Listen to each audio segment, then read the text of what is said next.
Handicapper Steve here, handicapping the racing from Saratoga Racecourse here on Thursday. It is the 3rd of August 2023. Gonna look at the ninth race from Saratoga, but before I get on to that, remember to please follow me on Twitter at HorseRacingKid5 for more selections for race courses around the world, and I mean around the world. No full card selections today. I had a busy busy Wednesday, and so didn't have time to look at all the races. But hopefully tomorrow I'll have time. If not for Saturday's card, definitely. But this ninth race has always been one of my favorite races, and we're gonna look at it right now. The ninth race, it's the Glen Stakes. It's a grade 2 event going for a $250,000 purse. Race for fillies and mares, 4-year-olds and upwards. We have a field of 7 horses going to the inner turf course, the distance of ground of 2,400 meters, if you want to go by that, or the distance of ground of 1.5 miles on the Saratoga inner turf course. 2,400 meters, 1.5 miles inner turf course. The portable rails today are up at 18 feet. My top selection, I'm going to try and beat the favorite with the 4-horse McCulloch. I'm going to go 4-3-1-2 in the superfecta. 4-3-1-2 super. Top selection of 4-horse McCulloch. 4-year-old filly by Frankel here. Chad Brown trains this one. Hereditys Jr. gets the mounts for Klarovich Stables. The horse's most recent outing came in New York at Belmont, 1.25 miles on the 9th of June. And the horse finished 3rd by 2 1/4 lengths that day, and they were walking on the front end. 115 and 1 3/4. Warlike Goddess, didn't close up. This horse closed up a little bit that day, but she needed something more.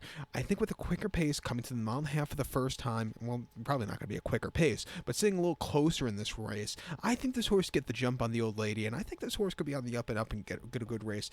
I think like I said, I think she's been crying out for 1.5 miles. 2 back, she ran the Modesty at Churchill, mile 8th on the 5th of May. She finished 5th by 3 3/4 lengths that day. I don't know if she liked the turf course. Her races at Churchill on that new turf course have been a little bit And off the bench, she just was flat. And like I said, needed the race there. And the QE2 Cup at Keeneland, mile 8th on the 15th of October. She finished 2nd by 1 1/4 lengths that day. She had a little bit of a wide trip throughout, but she was really gaining that day. Not a bad race. And then at Aqueduct last September, 1.3 in the Jockey Club Oaks. She won by a half a length, and from a tracking trip, she put on a show. That was a very good run there. She ran here last summer in the Saratoga Oaks, where she finished 2nd by 1 1/4 lengths. With the Moonlight, just took off clear. But this horse, had a very troubled, bumpy trip out of the gate into the lane. It just wasn't a recipe for success there.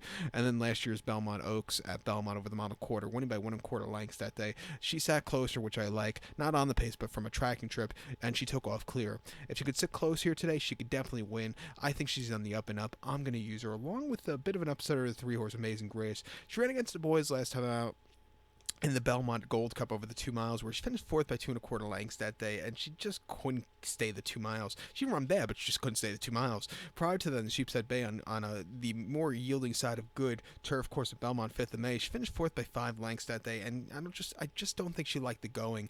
They are going to get some rain at Saratoga. It should be towards the end of the card, like 6 o'clock. So hopefully, if when the rain comes at Saratoga, they try to speed up the card. So maybe if they speed it up, they'll stay away from the wet weather. But if this race is going to be run Friday, where you're probably going to see a very yielding turf course, I'd be upset. But in the Sheepshead Bay, I thought the turf course was too soft. But then she saw a lightning fast turf course at Gulfstream, 1.5 miles in the Orchid. She won by a half a length and closing up from nowhere. I thought it was a very good race, earning a 98 by her stateside. Her big thing is fast ground. She sees it today. She could definitely win. At 5-1, I would use her in the pick 4. And also the 1-horse Warlike Goddess. She loves 1.5 miles. She's 7 for 6 at the trip. She doesn't like 1 1/4 at Belmont. That plays towards front end speed. In the New York Stakes, she finished 6 by 2 3/4 lengths. That's 75 cents to the dollar favorite. She was just wide, and she moved a little bit late, but they were walking, which wasn't to her liking. Prior to them, the Bewitch at Keeneland over the 1.5 miles, she won by 1.5 lengths, and really, had a great trip in a small field. She quickened up nicely, a very easy race there. And then the only time she lost over the 1.5 miles was in last year's Brewers Cup Turf at Keeneland over the 1.5 miles. She finished 3rd by 3 lengths, and she closed up well, but the 2 in front of her were just much better. But she ran her heart out for America in that race, and a very subpar Brewers Cup Turf. And then before that, she won the Joe Hurst on good ground at Aqueduct over the 1.5 miles quite nicely. Coming here today, she could definitely win, but she's up there in age, so maybe she lost a step. We'll see today.